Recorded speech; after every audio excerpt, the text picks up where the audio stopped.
These are the guys that you should never ever even consider dating or get into a talking stage of. If you're new here, my name's Cassidy, your virtual older sister who gives you life and relationship advice. I've never had a younger sister, so this is my chance. Okay, starting off with number one, a guy who has low self-esteem and who keep comparing himself to others, or who has up and down, like almost kind of bipolar. Reason why is because you never know what mood he's going to be in, and you always have to be nervous, like you yourself, and you don't want to risk that because that's going to fluctuate your mood and your dependency on him. If he has low self-esteem and it's to a level where he keeps comparing himself to literally every single person he passes by and how he has to be better than them by spending money on his appearance or like what status he's in, that's going to eventually burn you out because you're going to get tired of that mentally.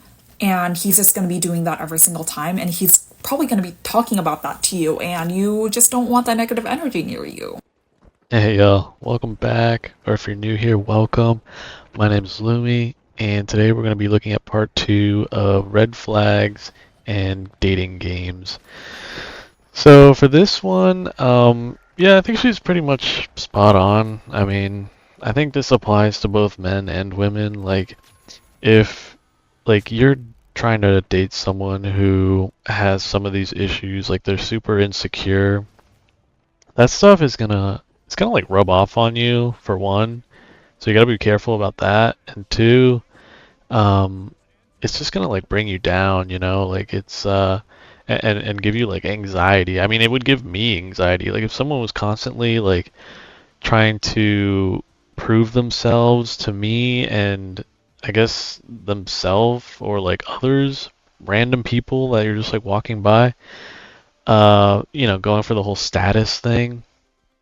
That's so draining and like I don't know, it's kind of like an unwinnable game, Like that's why I kind of see through that stuff. Like I don't really participate in it because there's always going to be someone who's going to be doing it better than you, like making more money, looking fresher, like whatever. Like, there's always going to be someone else doing it better. So, like, you should just really, I know it's cheesy and kind of like annoying to hear, but you should just be like happy with yourself, like do what you can to maximize, like the cards that you were dealt, of course, but, do it for yourself and do it because it makes you happy. Don't do it because like some guy on the internet is like trying to convince you otherwise and like sell you some like pills or something, like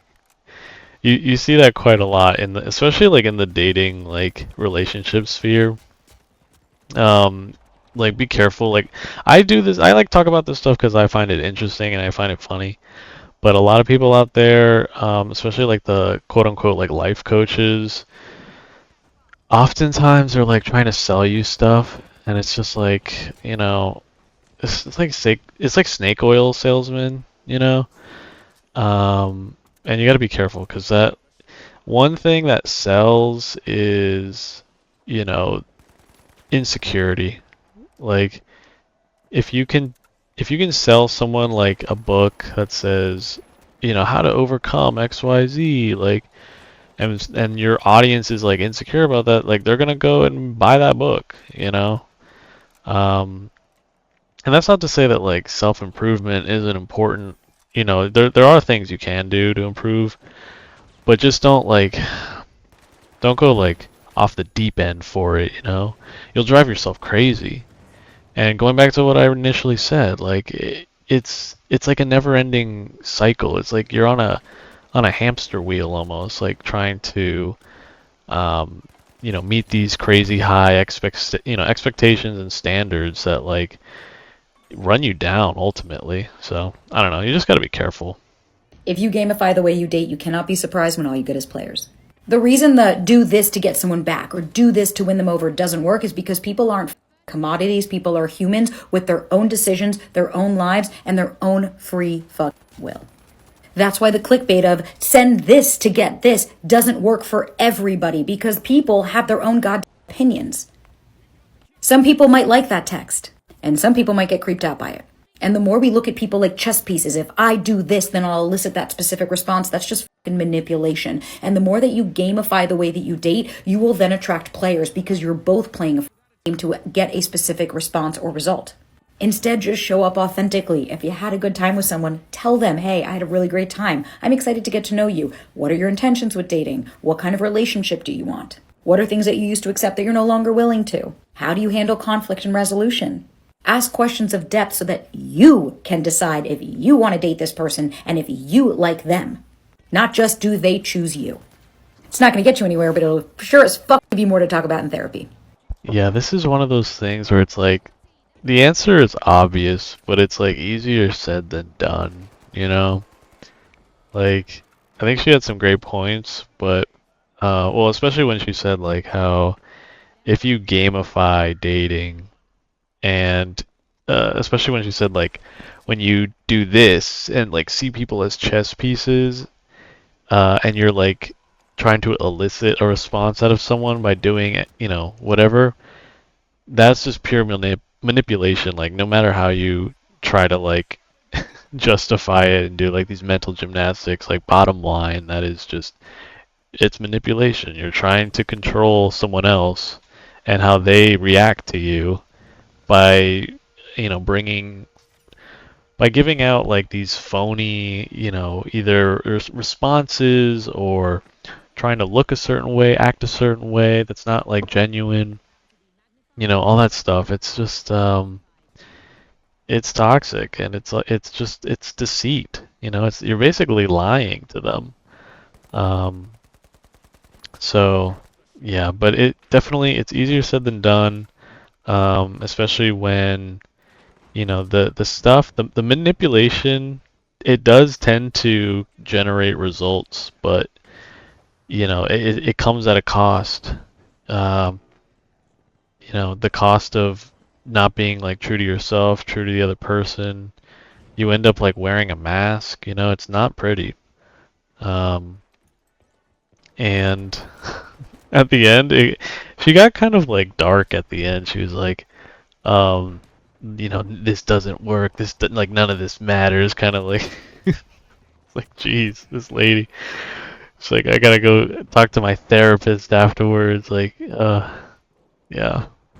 I mean, being on like or being in like the dating pool for long enough, I think will like turn you into someone who's very jaded. And yeah, I think definitely like take breaks. Like if you're not finding the right people, if you're not making uh genuine connections, like seriously, like uninstall the dating apps and like try something else because they really don't work. And when they do, it's often like few and far between.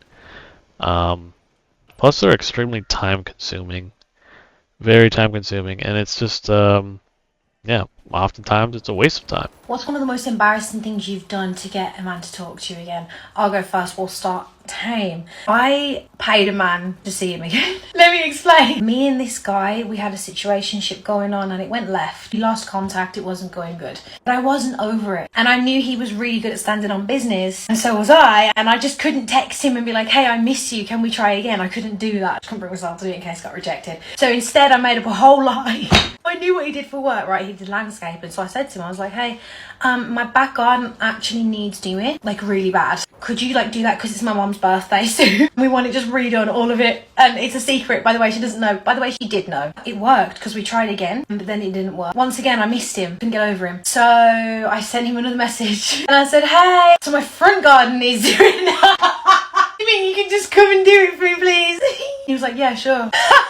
You lot can look at this and think it's embarrassing, but I cooked. Like, that is smart. Because I just couldn't be needy. I couldn't text him and be like, I really miss you, can we try again? Like, that was too vulnerable for me. I got him to do my garden and I paid him. Because that was a better resolution. And also I got to stare at him while he worked. Win is a win. Okay. Bye.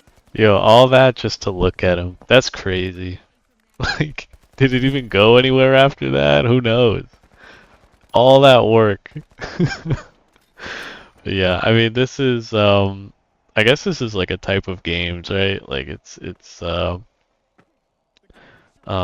yeah, she paid him She paid him to see him one more time. Like, it's ridiculous. One of the biggest red flags women must look out for with the men you date. Anyone new to me? I'm Los AC, life and relationship coach, and we ride It's a Lifestyle, where I help all of my clients learn to fix their toxic relationships, build the confidence to leave if it's not serving you any longer, or heal to move on from one that's already ended in 90 days without going through this month of therapy, toxic cycles, breakup, get back together, depression, and the whole thing. Now for that huge red flag. Ladies have got to look out for dating men that have your emotions all over the place. You know what I'm talking about, to where things are always going great in the beginning and it's so awesome, but as soon as you feel like you're getting close and making this progress towards a relationship or something that's going to be more committed or moving in together, whatever it is, all of a sudden it seems like you take a step backwards, right? 2 steps forward, 3 steps back.